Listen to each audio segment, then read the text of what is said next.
Efectivamente, el ministro vino a hacer una conferencia de prensa en donde va a ser la playa del Embassy Suites.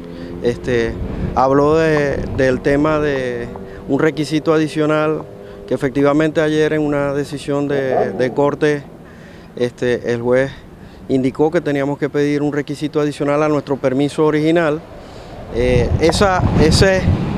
Ese requisito adicional, esa solicitud adicional, Natura efectivamente ya la hizo antes de la decisión de la Corte.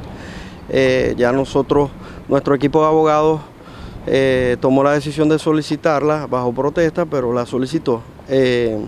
Y bueno, el ministro habló aquí de algunos temas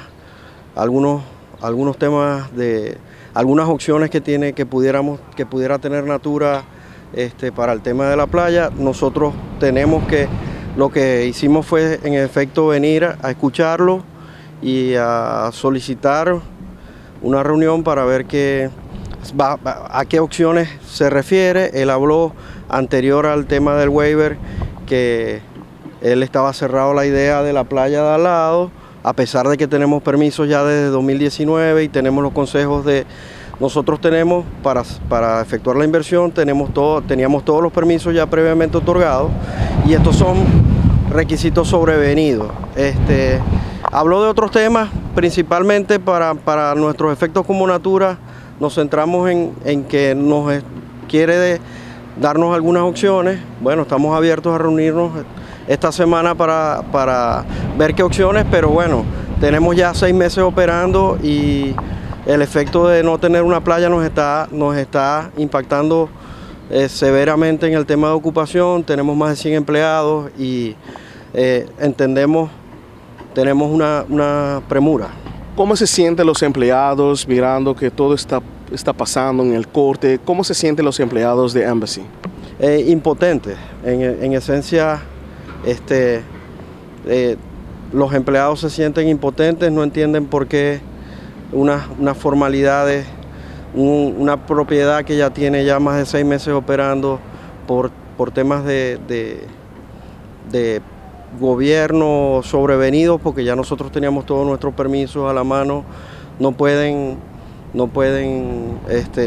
tener ellos también como colaboradores de la organización una propiedad que esté en pleno auge. Eso también los beneficia a ellos. Ahorita el ministro dijo que uno de las opciones para la playa, el beach, es lo que tenemos atrás de usted. Es una opción que él habló en la conferencia. ¿Qué tú sientes con la opción que él da para la playa, el beach Nosotros tenemos una aprobación ya otorgada del túnel y la playa que está enfrente. Nosotros con nuestros equipos vamos a seguir evaluando todas las opciones. Sabemos que tenemos ya unos derechos que tienen que ser cumplidos, pero también estamos abiertos a conversar los puntos de vista que tenga el ministro. Todos los puntos de vista son válidos y bueno, estamos abiertos a conversar y escuchar y también hacer valer nuestros derechos porque los tenemos. Gracias, señor. A la orden.